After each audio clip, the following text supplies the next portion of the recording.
నమస్తే, welcome to image news. బులెటిన్లో ముందుగా హెడ్లైన్స్ చూద్దాం.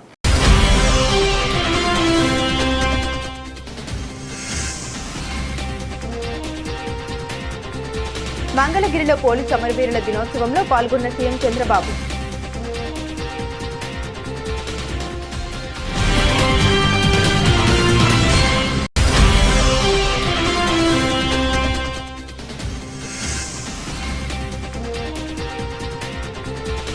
కుటుంబ సమేతంగా దీపావళి సంబరాలు చేసుకున్న ఆంధ్రప్రదేశ్ ముఖ్యమంత్రి నారా చంద్రబాబు నాయుడు.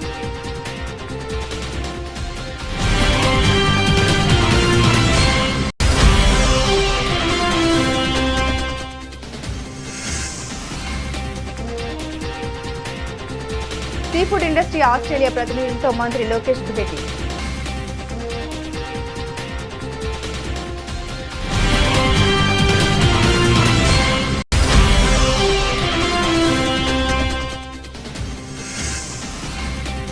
వన్ టౌన్ పాత శివాలయంలో ఈ నెల 22 నుండి వచ్చే నెల 20 వరకు వైభవంగా కార్తీక మాస నక్ష దీక్ష మహోత్సవ వేడుకలు.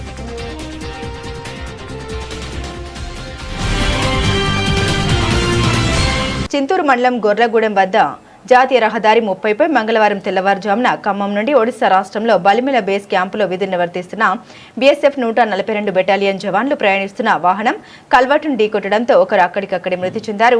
మృతుడు ఉత్తరప్రదేశ్ గోమిటీ నగర్కు చెందిన గౌరవ్ కుమార్ పాండే. కారులో ప్రయాణిస్తున్న మిగతా 6 జవాన్లకు తీవ్ర గాయాలయ్యాయి. వారిని దగ్గరలోని చింతూరు ప్రభుత్వ ఆసుపత్రికి చికిత్సకు పంపించడం జరిగింది. చింతూరు పోలీసు అధికారులు సంఘటన జరిగిన స్థలాన్ని పరిశీలించి కేసు నమోదు చేసి దర్యాప్తు చేపట్టారు.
కాకినాడ జిల్లా పంచరామ క్షేత్రం సామర్లకోట శ్రీ కుమారరామ భీమేశ్వర స్వామి ఆలయంలో కార్తీక మాస మహోత్సవాల నిర్వహణకు విస్తృత ఏర్పాట్లు చేసినట్లు ఈవో బల్లా నీలకంఠం ఆలయ ధర్మకర్తల మండలి చైర్మన్ కంటె జగదీష్ మోహన్ మంగళవారం తెలిపారు.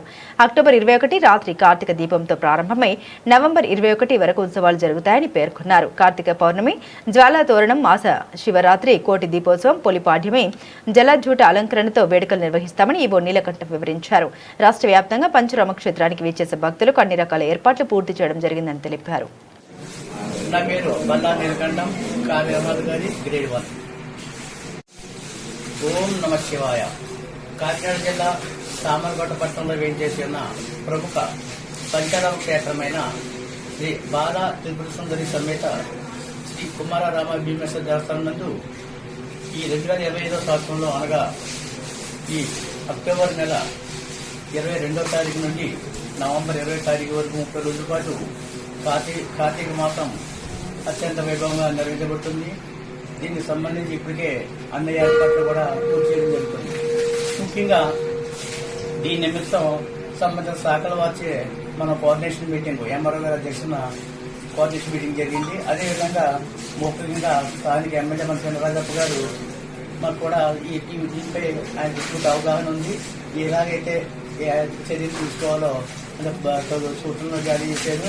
వాటిని కూడా మేము ఫాలో అవుతున్నాం. అదేవిధంగా ముఖ్యంగా ఈసారి మనకి ధర్మత మండలి వచ్చింది. ఇదే ఫస్ట్ వాళ్ళకి ఫెస్టివల్.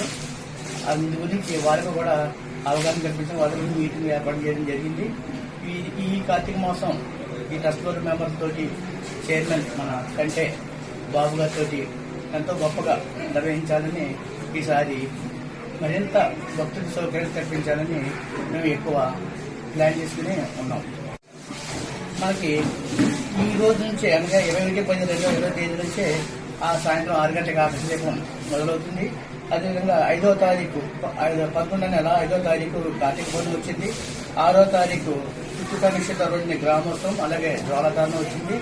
అదేవిధంగా 18, 11, 25వ తారీఖు మంగళవారం మహాశివరాత్రి వచ్చింది. 20, 11, 25 గురువారం అమావాస్య. ఆ రోజు కోడి దీపోత్సవం ఈ సాంస్కృతిక దేవస్థానంలో ఇప్పుడు కూడా అత్యంత వైభవంగా నిర్వహించబడుతుంది. అదేవిధంగా 21, 11, 25 శుక్రవారం కోడిపాడ్యం జటా చూడటం అలంకారం.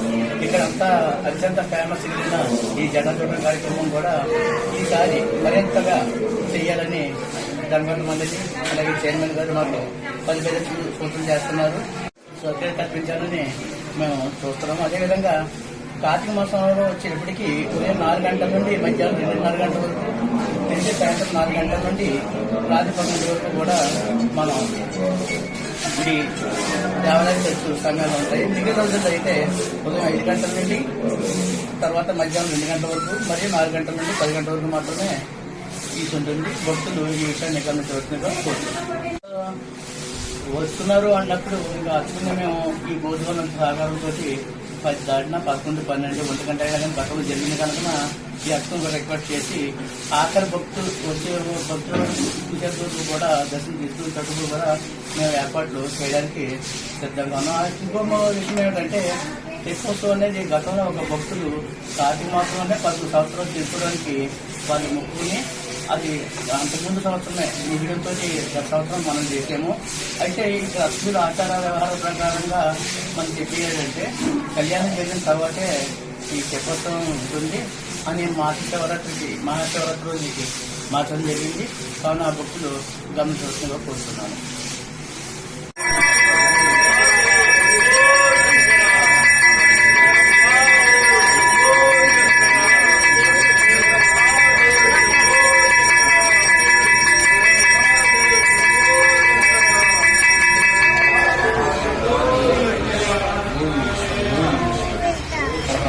జగ్గంపేట నియోజకవర్గం జగ్గంపేట టౌన్ పాత పోలీస్ స్టేషన్ ఆవరణంలో Tummalapalli Satyanarayana Bhupathi charitable trust chairman మరియు జగ్గంపేట జనసేన పార్టీ ఇన్ఛార్జ్ తుమ్మలపల్లి రమేష్ ఆధ్వర్యంలో డొక్కా సీతమ్మ క్యాంటీన్ నిర్వహించారు. ఈ రోజు కార్యక్రమానికి తుమ్మలపల్లి రమేష్ ముఖ్య అతిథిగా హాజరై పేదలకు అన్నం వడ్డించారు. ఈ సందర్భంగా జనసేన నాయకులు మాట్లాడారు. అందరికీ అన్నం పెట్టే డొక్కా సీతమ్మను మా పవన్ కళ్యాణ్ ఆదర్శంగా తీసుకుంటే మా నాయకుడు తుమ్మలపల్లి రమేష్ పవన్ కళ్యాణ్ స్ఫూర్తిగా తీసుకుని తన సొంత ఖర్చులతో ప్రతి మంగళవారం నిర్విరామంగా డొక్కా సీతమ్మ క్యాంటీన్ నిర్వహిస్తున్నారని సేవా కార్యక్రమాలు చేస్తున్నారని తెలిపారు. ఈ రోజు డొక్కా సీతమ్మ క్యాంటీన్ ద్వారా సుమారు 500 మందికి అన్నదానం నిర్వహించారు. ఈ కార్యక్రమంలో జగ్గంపేట నియోజకవర్గ జనసేన నాయకులు కార్యకర్తలు పాల్గొన్నారు.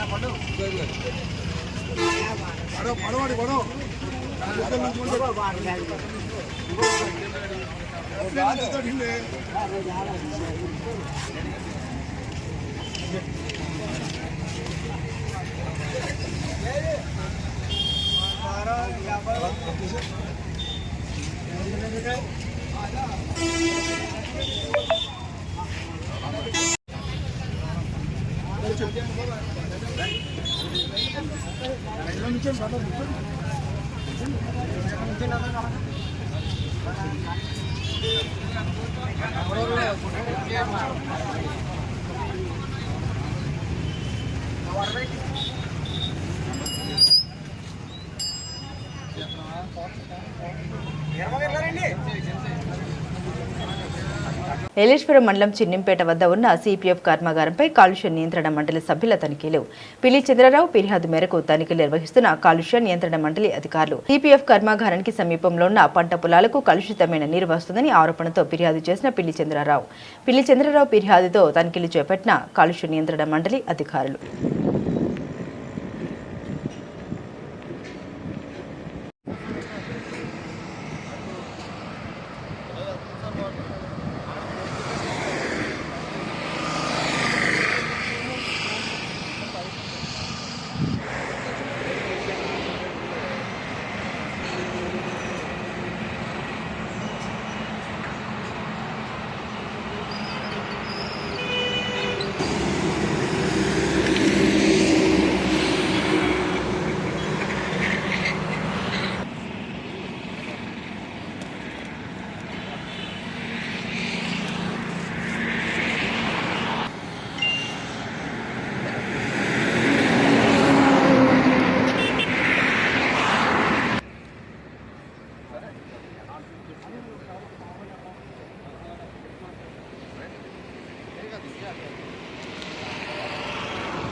కూటమి ప్రభుత్వం ప్రవేశపెట్టిన సూపర్ జీఎస్టీ సూపర్ సేవింగ్స్ అనే కార్యక్రమం ద్వారా పిఠాపురం తెలుగుదేశం పార్టీ ఇన్ఛార్జ్ మాజీ ఎమ్మెల్యే ఎస్వీఎస్ఎన్ వర్మ అధ్యక్షతన సూపర్ జీఎస్టీ సూపర్ సేవింగ్స్ కార్యక్రమం మార్కెట్లో గల వైనాట్ గుడ్ షో రూమ్లో ఏ వస్తువులపై ఎంత జీఎస్టీ తగ్గిందని వినియోగదారులకు ఎంత మేరకు జీఎస్టీపై అవగాహన కల్పిస్తున్నారని అడిగి తెలుసుకున్నారు. అనంతరం మీడియాతో మాట్లాడారు. కేంద్ర ప్రభుత్వం నరేంద్ర మోదీకి, రాష్ట్ర ప్రభుత్వం నారా చంద్రబాబు నాయుడుకి జీఎస్టీపై ప్రజల తరపున కృతజ్ఞత తెలుపుతున్నామని, ప్రతి ఒక్క వినియోగదారుడికి జీఎస్టీ ముందు ఎంత ఉంది, ఇప్పుడు ఎంత ఉంది అనే అవగాహన కలిగి ఉండాలని, ప్రతి ఒక్కరికి తాము కొనుగోలు చేసే వస్తువులు జీఎస్టీ తగ్గింపుపై వివరంగా తెలుసుకోవాలని అన్నారు. ఈ కార్యక్రమంలో టీడీపీ పట్టణ నాయకులు, కార్యకర్తలు తదితరులు ఉన్నారు.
కొన్న నిర్ణయాల్ని కూటమి ప్రభుత్వం ముఖ్యమంత్రి చంద్రబాబు నాయుడు గారు స్వాగతించడం జరిగింది. దీనివల్ల వ్యవసాయ యంత్రాలకి 5% జీఎస్టీ తగ్గుతుంది. అలాగే టెలివిజను, రిఫ్రిజిరేటర్లు, వాషింగ్ మిషన్లు వీటిలన్నిటికి కూడా 18% తగ్గుతున్నాయి. నిర్మాణ సామాగ్రి ఏదైతే ఉందో దానికి 28% ఇది వరకు ఉండేది, ఇప్పుడు 18% తగ్గుతుంది. 18%కి వచ్చింది, 10% తగ్గింది. అలాగే పిల్లల స్కూల్కి సంబంధించిన బుక్స్ కానీ, పెన్సిల్ కానీ, ఎక్సర్సైజ్ బుక్స్ కానీ, మ్యాప్లు కానీ, పిల్లలకు సంబంధించిన ఎడ్యుకేషన్ అన్నిటి మీద కూడా 12% జీఎస్టీ నుంచి 5% తగ్గించడం జరిగింది.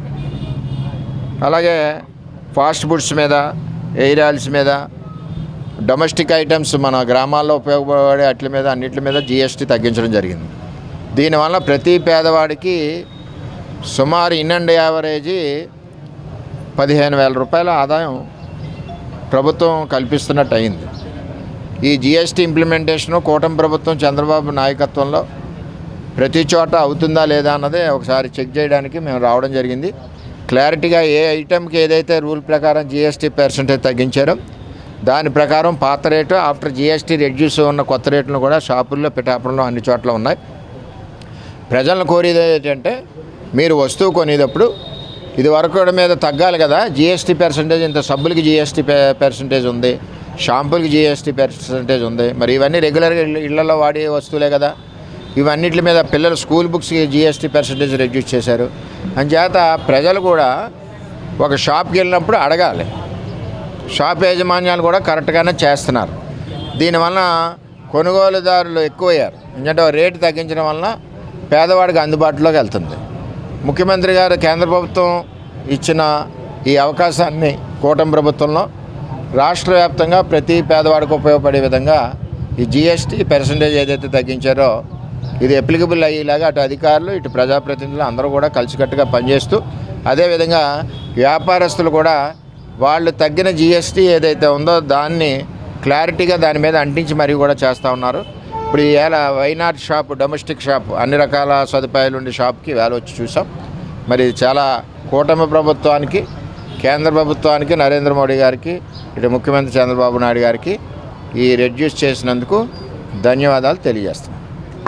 డాక్టర్ బిఆర్ అంబేద్కర్ కోనసీమ జిల్లా మండల కేంద్రం రాయవరం గ్రామంలో గల గణపతి గ్రాండ్ ఫైర్ వర్క్స్ కంపెనీలో ఈ నెల అక్టోబర్ 8వ తేదీన సంభవించిన భారీ పేలుడు దుర్ఘటనలో మృత్యువాత పడిన బాధిత కుటుంబాలకు ప్రభుత్వం న్యాయం చేయాలని ఎంఆర్పీఎస్ నాయకుడు దూలి జయరాజు డిమాండ్ చేశారు. కపిలేశ్వరపురం మండలం అంగర గాంధీ బొమ్మ సెంటర్లో ఎంఆర్పీఎస్ శ్రేణులు సిపిఐ శ్రేణులతో కలిసి దూలి జయరాజు ఆందోళన కార్యక్రమాన్ని చేపట్టారు. ఈ నిరసన కార్యక్రమంలో అంగర సర్పంచ్ వాసా కోటేశ్వరరావు, ఎంఆర్పీఎస్ సిపిఐ శ్రేణులు రాజేందర్, బుంగా దావిదు, చిట్టూరు నాగేందర్ ప్రసాద్, లంకే కామేశ్వరరావు, కె రామకృష్ణ తదితరులు పాల్గొన్నారు.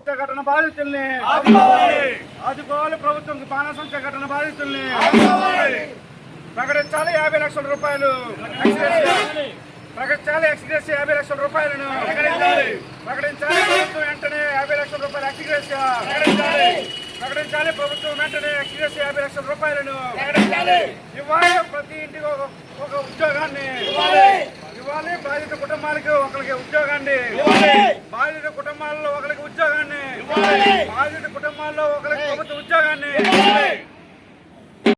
ప్రమాణ స్వీకారం చేసిన కాడి నుంచి ఈ రోజు వరకు గౌరవ ముఖ్యమంత్రి నారా చంద్రబాబు నాయుడు గారి దృష్టికి మీ నియోజకవర్గాల్లో, మీ ప్రాంతాల్లో అనేకమైన సమస్యల మీద మీరు ఆయనకి విన్నవించడం ఎన్నో జరిగినాయి. కానీ ఈ విషయం జరిగి 14 రోజులు కావస్తున్నా చనిపోయిన బీసీ, ఎస్సీ పేద వర్గాలకు సంబంధించిన ఈ కుటుంబాలను ఆదుకునే విధంగా మీ చిత్తశుద్ధి కరువైందని చెప్పి నేను అంటున్నాను. ఎందుకంటున్నామంటే ఈ విషయాన్ని ఈ రోజు వరకు కూడా మీరు అధినేత చంద్రబాబు నాయుడు గారి దృష్టికి తీసుకెళ్లి ఈ బాధిత కుటుంబాలకి న్యాయం జరిగే విధంగా ఎక్స్గ్రేషియా ప్రకటింపజేయడంలో మీ చిత్తశుద్ధి కరువైందని చెప్పి, మీకు ఎక్కడ చిత్తశుద్ధి కనబడడం లేదని చెప్పి నేను అనదలుచుకున్నాను. మీకు ఎక్కడైనా ఏ కోణానైనా చిత్తశుద్ధి ఉంటే ఖచ్చితంగా 24 గంటల్లో అధినేత చంద్రబాబు నాయుడు గారిని కలిసి జరిగిన సంఘటన పరిస్థితులన్నింటినీ వివరించి ఎవరైతే బాధితులు ఉన్నారో ఆ బాధితుల్ని అన్ని విధాలా ఆదుకునే విధంగా ఒక అధికారిక ప్రకటన చేసి ఆ బాధిత కుటుంబాన్ని ఆదుకోవాల్సిన బాధ్యత మీ మీద ఉన్నదని చెప్పి మేము సవినీయంగా విజ్ఞప్తి చేస్తున్నాం. అదే సమయంలో ఈ రాష్ట్రంలోని, దేశంలోని మేమే ఎక్కువ అంటారు కదా మా బీసీ సోదరులు. అయ్యా, నా బీసీ సోదరులను ఆయా అగ్రవర్ణ రాజకీయ పార్టీలో ఉన్న నా బీసీ సోదరులకు విజ్ఞప్తి చేస్తున్నాను. చనిపోయింది 7 నా బీసీ సోదరులు, చనిపోయింది 2 నా ఎస్సీ సోదరులు. మరి మా బీసీ నాయకులైన మీకు ఈ రాజకీయ పార్టీలు మా కుల సంఘాలను చూసి మీకు పదవులు ఎత్తున్నాయి తప్ప మిమ్మల్ని చూసి కాదని చెప్పి ఈ సందర్భంగా నేను గుర్తు చేస్తున్నాను. ఈ విషయం మీద మీరు మాట్లాడకపోవడం అంటే మీరు బానిసత్వంలో ఉన్నారని చెప్పి మేము అనుకోవాల్సి వస్తుందని చెప్పి మేము విజ్ఞప్తి చేస్తున్నాం. మీరు ఇప్పటికైనా ఆయా రాజకీయ పార్టీలో ఉన్న నా బీసీ, ఎస్సీ సోదరులందరూ కూడా మాట్లాడి మీ రాజకీయ పార్టీ నాయకుల్ని ఒప్పించి ఒక స్పష్టమైన ఆ కుటుంబాన్ని ఆదుకునే విధంగా ఒక ఎక్స్గ్రేషియా ప్రకటించే ఆ ప్రకటనని రప్పించవలసిన బాధ్యత మీ మీద ఉందని చెప్పి నేను సవినీయంగా విజ్ఞప్తి చేస్తున్నాను. మరి అదే సమయంలో ఈ ప్రభుత్వాన్ని హెచ్చరిస్తున్నాం. 48 గంటల్లో ఆ కుటుంబాన్ని ఆదుకునే విధంగా ప్రకటన కానీ రాకపోతే అన్ని కుల సంఘాలని, అన్ని ప్రజా సంఘాలని, అన్ని రాజకీయ పార్టీలని కలిసి వచ్చే అన్ని సంఘాలను కూడా కలుపుకుని స్థానికంగా ఉండబడే మరి మినిస్టర్ సుభాష్ గారి ఇల్లుని ముట్టడి చేయబోతున్నామని చెప్పి ఈ సందర్భంగా హెచ్చరిస్తున్నాం. నిఘా న్యూస్ కి స్వాగతం. Yelamanchili MLA Sundarapu Vijay Kumar points. ఆంధ్ర రాష్ట్ర ప్రజలందరికీ దీపావళి శుభాకాంక్షలు. కూటమి అధినేతలు రాష్ట్రాన్ని అభివృద్ధిలో పరుగులు పెట్టిస్తున్నారు. మా ప్రభుత్వ అధినేతలు దేశ విదేశాలు తిరిగి పరిశ్రమలు తీసుకొస్తున్నారు. మీలాగా చలివేస్తుందని ఇంట్లో కూర్చోలేదు. రాష్ట్రంలో కులాల గొడవలు పెడుతున్నారు. 2019-2024 మధ్యలో ఎలా కుల నాయకుల చేత తిట్టించారో మనం చూసాం. కందుకూరి ఘటాన్ని కులాలకు ఆపాదిస్తున్నారు. జకంపుడి రాజా పరామర్శకి వెళ్లి కుల గొడవలు రేపు కాపు నాయకుల్ని తిట్టిస్తున్నారు. స్వయాన చనిపోయిన వ్యక్తి భార్య చెబుతున్నారు. ఈ హత్యని కులాలకు అంటగట్టొద్దని పవన్ కళ్యాణ్ A1, చంద్రబాబుని A2, లోకేష్ A3గా పెట్టాలని ప్రజల్ని రెచ్చగొడుతున్నారు. కూడా దీపావళి, నాగుల చవితి పండగ శుభాకాంక్షలు తెలియజేస్తూ ఈ ఆంధ్రప్రదేశ్ రాష్ట్రం కూటమి ఎవరో స్వామి వెనకాతలు మాట్లాడుతున్నారు. స్వామి అందరికీ నమస్కారం. ఆంధ్రప్రదేశ్ ప్రజలందరికీ కూడా దీపావళి, నాగుల చవితి శుభాకాంక్షలు తెలియజేస్తున్నాం. ఆంధ్రప్రదేశ్ రాష్ట్రం ఈరోజు అభివృద్ధి దిశగా మరి ప్రతి క్షణం కూడా పరుగులు పెట్టిస్తున్నారు మా నాయకులు. ప్రధానమంత్రి మోడీ గారు, ముఖ్యమంత్రి గారు చంద్రబాబు నాయుడు గారు, అలాగే ఉప ముఖ్యమంత్రి గారు పవన్ కళ్యాణ్ గారు, ఇతర నాయకులు అందరం ఈరోజు మీరు చూస్తూ ఉన్నారు. మా జనసేన పార్టీ కులాల్ని కలిపే ఒక సిద్ధాంతంతో, మతాలు ప్రస్తావన లేని ఒక సిద్ధాంతాలతో మా పవన్ కళ్యాణ్ గారు జనసేన పార్టీని స్థాపించడం జరిగింది. మరి ఈరోజు రాజకీయాల కోసం కులాల్ని మతాల్ని కూడా వేరు చేస్తూ, అంటే మనం చూస్తూనే ఉన్నాం 19-24 మధ్యలో ఎవరైనా ఒక నాయకుడిని టార్గెట్ చేయాలంటే వైఎస్ఆర్సీపీ పార్టీ ఆ నాయకుడికి సంబంధించిన కుల నాయకులు ఎవరున్నారో వాళ్ళని అందరినీ కూడా ఏకం చేసి వాళ్ళతోనే ప్రెస్ మీట్ పెట్టించే పరిస్థితి అది మనం చాలా దగ్గర చూసాం. అలాగే అంటే ప్రత్యేకంగా మరి ఒక్కసారి అయితే మరీ దారుణం, కాపు మంత్రుల్ని ఎమ్మెల్యేలు అందరినీ కూడా ఒక దగ్గర కూర్చోబెట్టి పవన్ కళ్యాణ్ గారిని తిట్టించడం, కాపు ఎమ్మెల్యేలని కాపు మంత్రుల్ని పవన్ కళ్యాణ్ గారి మీద ఉసిగలపడం, అలాగే కమ్మ చౌదరీస్ ఎవరైతే ఉన్నారో వాళ్ళతోని చంద్రబాబు నాయుడు గారిని తిట్టించడం, ఇలా అనేకమైన కులాల కుంపటిని రగిలించి 19-24 మధ్యలో రాజకీయాలు చేయటం అయితే చేశారు. మరి వాస్తవానికి ఏంటంటే ఏ పార్టీ అయినా సరే అది ప్రజల కోసం పెట్టాల్సిన పార్టీ, ప్రజల కోసం ఉండాల్సిన పార్టీ. మొన్న కందుకూరు మండలంలో జరిగిన ఒక ఇష్యూ, మరి ఆ ఇష్యూని మీరు చూస్తూనే ఉన్నారు. కులంలో అంటగట్టి నంద్యాల జిల్లా ఆత్మకూరు పట్టణంలోని స్థానిక ఎంపీడీఓ కార్యాలయంలో సోమవారం all minority employees welfare association నూతన కార్యవర్గం ఎన్నిక జరిగింది. All minority employees welfare association Andhra Pradesh రాష్ట్రంలో 2008వ సంవత్సరంలో ప్రభుత్వ రిజిస్ట్రేషన్ పొంది రాష్ట్ర సంఘాల్లో ప్రభుత్వంచే గుర్తింపు పొందింది. ఈ సందర్భంగా సభ్యులు మాట్లాడారు.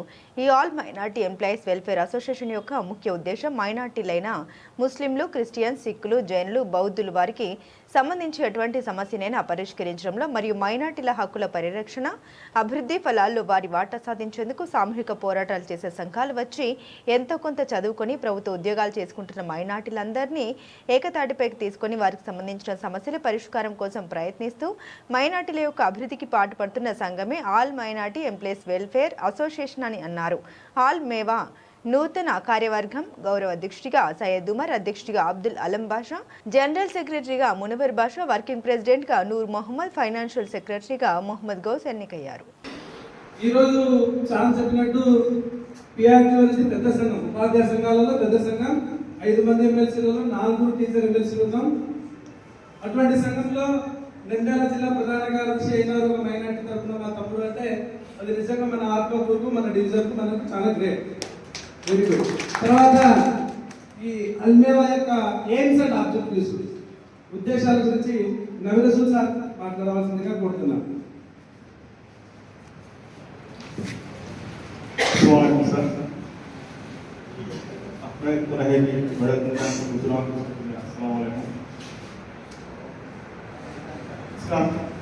मैं सैयद नबी रसूल मैथ्स स्कूल स्टूडेंट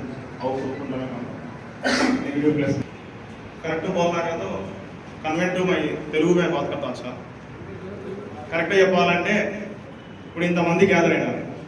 ఒక టీచర్ ఎగ్జాంపుల్ ఒక సమస్య వచ్చింది అనుకోండి, ఇంతమంది వస్తారా?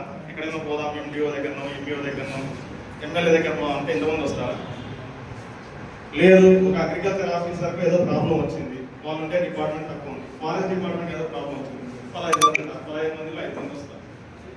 ఇంతమంది ఓన్లీ బేస్ ఆల్ మైనారిటీ అని ఉంది కాబట్టి వచ్చింది. సో అది చేయడానికే మనకు గస్టెడ్ సంఘం ఉంది, గస్టెడ్ మాత్రం ఉంటారు. ఉమెన్ అసోసియేషన్ ఉంది, ఉమెన్స్ మాత్రం ఉంటారు. టీచర్ అసోసియేషన్ ఉంది, టీచర్స్ మాత్రం ఉంటారు. అగ్రికల్చర్, అన్నిటిలో మైనారిటీలందరినీ తీసి ఆ గస్టెడ్, నాన్ గస్టెడ్, ఆల్ మైనారిటీలో గస్టెడ్ ప్రెసిడెంట్ ఉన్నారు sir, engineering gazetted employee president ఉన్నారు. అట్లా అందరినీ ఒక చోట తీర్చడానికి ఏర్పడిందే ఆల్ మైనారిటీ వెల్ఫేర్ అసోసియేషన్. ఇది ఫస్ట్ మన ఉమ్మడి రాష్ట్రంలో ఉన్నప్పుడు దీనికి founder Syed Hussain sir, executive engineer, మన కర్నూలు డిస్ట్రిక్ట్ లో రిటైర్డ్ అయ్యారు. Syed Hussain sir founder. Divide అయిన తర్వాత 2008లో మళ్ళీ ఏపీ అల్మేవాగా ఏర్పడింది. మీరు ఎంఆర్ఓ సార్ కూడా వెళ్ళి ఆపారు. ఆ సారు సైద్ హుసేన్ సార్ వల్ల వాళ్ళ మాటలు విని నేను కూడా పిఆర్టీ నుంచి ఇది ఎందుకు మేము కూడా చేసుకోకూడదు, మన వాళ్ళని మనమే డెవలప్మెంట్ ఉంది. ఎందుకు చెప్తున్నానంటే ఒక ఎగ్జాంపుల్ చెప్తాను. సమైక్యోద్యమం చేశాను, ఐడియా ఉందా? ఎందుకు చేశాను? ఎంప్లాయీస్ రాజకీయాలకు అతీతంగా బయటికి వచ్చి సమైక్యోద్యమం చేస్తున్నాం. ఎందుకు జరిపినాం? మనం ఉనికి చాటుకోవడానికే, ఉద్యోగానికే ఎందుకు చెప్తాం? రాష్ట్ర అభివృద్ధి తెలియని ప్రజలకు తెలియజేయడానికి ఉన్నత వర్గం నుంచి ఉన్న చదువుల మేధావులను మనం చెప్పకపోతే ఎవరు చెప్తాడు అనే ఉద్దేశంతో ఉద్యోగస్తులు ఫస్ట్ మొదటి చేసి ఈ డివైడ్ అయిన నష్టాలు ఎట్లా జరుగుతాయి, విద్యాపరంగా నష్టాలు ఎట్లా జరుగుతాయి, అభివృద్ధి పరంగా ఎట్లా జరుగుతాయి, అగ్రికల్చర్ పరంగా ఎట్లా జరుగుతాయి, ఆ ఉద్యమాలను ఎన్జిఓస్ కు టీచర్లు ప్రాణం పోసి తీసుకొని వచ్చారు. అలా చేయడానికి ఉద్యోగస్తులు ముందుకు వచ్చారు. ఇదే విధంగా నా జాతిని, నా వాళ్ళని కాపాడుకోవడానికి నేను ఉన్నత విద్యను, నేను ఉద్యోగం చేస్తున్నాను, ఫైనాన్షియల్ గా సెటిల్ అయినాను, నా పిల్లల సెటిల్ కాని వాళ్ళ కోసం నేనేం చేయాలి? బులెటిన్ ముగించే ముందు హెడ్లైన్స్ మరోసారి.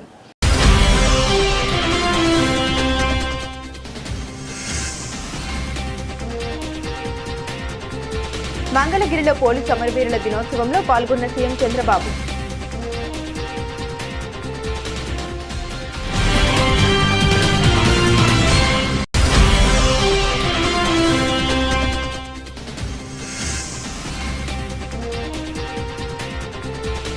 కుటుంబ సమేతంగా దీపావళి సంబరాలు చేసుకున్న ఆంధ్రప్రదేశ్ ముఖ్యమంత్రి నారా చంద్రబాబు నాయుడు.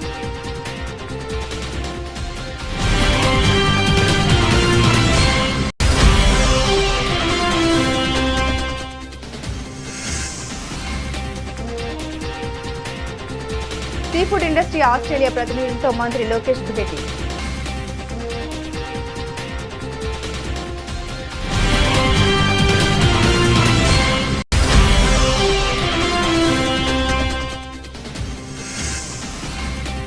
వన్ టౌన్ పాత శివాలయంలో ఈ నెల 22 నుండి వచ్చే నెల 20 వరకు వైభవంగా కార్తీక మాస నక్ష దీక్ష మహోత్సవ వేడుకలు.